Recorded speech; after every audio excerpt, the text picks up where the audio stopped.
सुप्रभात बच्चों। आज मैं आपको पाठ 2 निष्ठा का फल की आगे की कहानी पढ़ाऊंगी। इस पाठ की आगे की कहानी पढ़ाने से पहले बच्चों पिछली क्लास की कहानी दोहरा रही हूँ, ध्यान से सुनिए। बच्चों, अब तक इस कहानी में हमने पढ़ा था कि बादशाह ने अपने मंत्री को एक अच्छा आदमी लाने के लिए कहा। मंत्री जब अच्छा आदमी ले आया तो बादशाह भूल गए कि उन्होंने कब अपने मंत्री को अच्छा आदमी लाने के लिए कहा था। मंत्री के कहने पर बादशाह ने उसे अपने कार्यालय में एक चपरासी की नौकरी दे दी। जब युवक कार्यालय पहुंचा तो उसने देखा कि कार्यालय बहुत गंदा है, वहां धूल ही धूल जमी हुई है। अब युवक ने कार्यालय की सफाई की और वहां रखे लिफाफों पर जड़े कीमती पत्थरों को बेचकर कार्यालय के लिए सामान खरीदा और उसको एक शानदार कार्यालय बना दिया। बाकी रुपयों को राज्य के सरकारी खजाने में जमा कर दिया। यह तो थी पिछली क्लास की कहानी। अब इससे आगे की कहानी पढ़ते हैं। चुगलखोरों ने बादशाह से उसकी शिकायत की कि वह धन लुटा रहा है। एक दिन बादशाह गुस्से में भरे कार्यालय गए। साफ सुथरा कार्यालय देखकर दंग रह गए। फिर भी उन्होंने तेज आवाज में पूछा, तुमने ये सजावट किसके रुपये से की? कार्यालय के रुपये से हुजूर, कहकर उसने रद्दी लिफाफों की कहानी सुनाई और खजांची से गवाही दिलाई कि कार्यालय का सामान खरीदने के बाद बचा हुआ रुपया खजाने में जमा किया गया है। बादशाह रीझ गए और उस युवक को उन्होंने अपने राज्य का वित्त मंत्री बना दिया।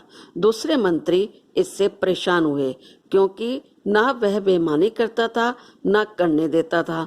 जो भी मंत्री बादशाह के पास जाता किसी न किसी बहाने उस युवक की शिकायत करता जिससे कि वह बादशाह की नजरों में गिर जाए। एक दिन आधी रात के समय बादशाह ने अपने सेनापति को बुलाकर कहा, हमारे सब मंत्रियों को उनके घरों से उठाकर इस कमरे में ले आओ, लेकिन वे जिस हालत में हो उसी हालत में लाए जाएं। समझ लो हमारे हुक्म को। अगर कोई पलंग पर सो रहा हो तो उसे पलंग सहित ज्यों का त्यों लाया जाए और कोई कालीन पर बैठा चौपड़ खेल रहा हो तो उसे कालीन समेत लाया जाए। अब क्या था बच्चों, बादशाह के दरबार में कुछ चुगली करने वाले लोग रहते थे। उन्होंने बादशाह से उस युवक की शिकायत की कि महाराज, वह आपका धन लुटा रहा है।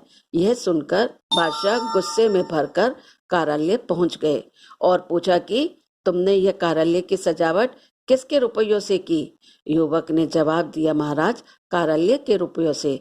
अब उसने रद्दी के लिफाफों की पूरी कहानी बादशाह को सुनाई और खजांची से बाकी रुपये सरकारी खजाने में जमा कराने की गवाही भी दिलवाई। अब बादशाह खुश होकर उसे अपना वित्त मंत्री बना दिया।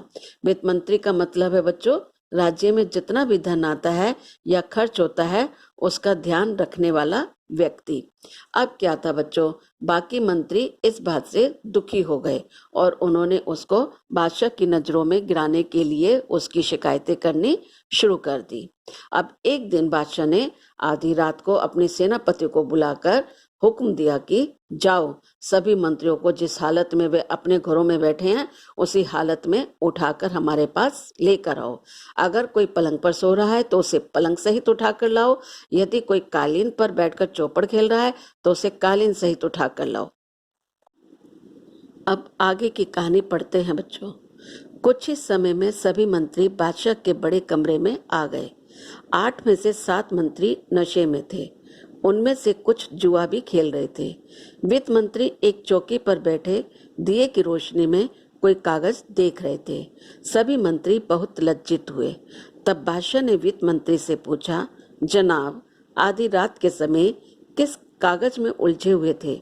उसने उत्तर दिया, हुजूर, दूर के इलाके से इस साल का जो राज कर आया है उसमें पिछले साल से 1 पैसा कम है, तो बार बार देख रहा था कि जोड़ में भूल है या सचमुच पैसा कम है। बादशाह ने अपनी जेब से 1 पैसा फेंक कर कहा, लो, अब हिसाब ठीक कर दो और जाओ आराम करो।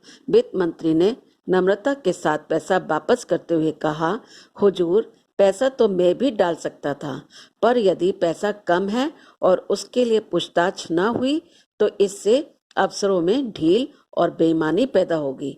बादशाह बहुत खुश हुए और उन्होंने उस युवक को अपना प्रधानमंत्री बना दिया।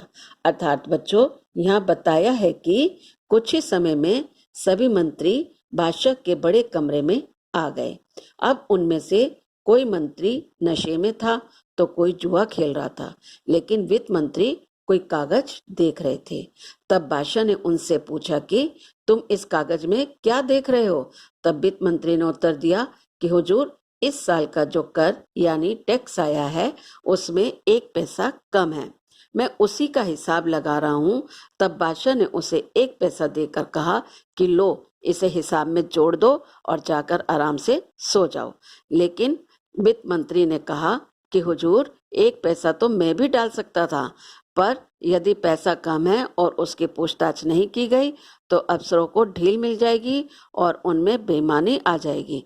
अब उस युवक से बादशाह बहुत खुश हुए और उसे अपना प्रधानमंत्री बना दिया। तो देखा बच्चों आपने कि कैसे एक युवक अपनी निष्ठा व ईमानदारी से काम करके प्रधानमंत्री के पद पर पहुंच जाता है।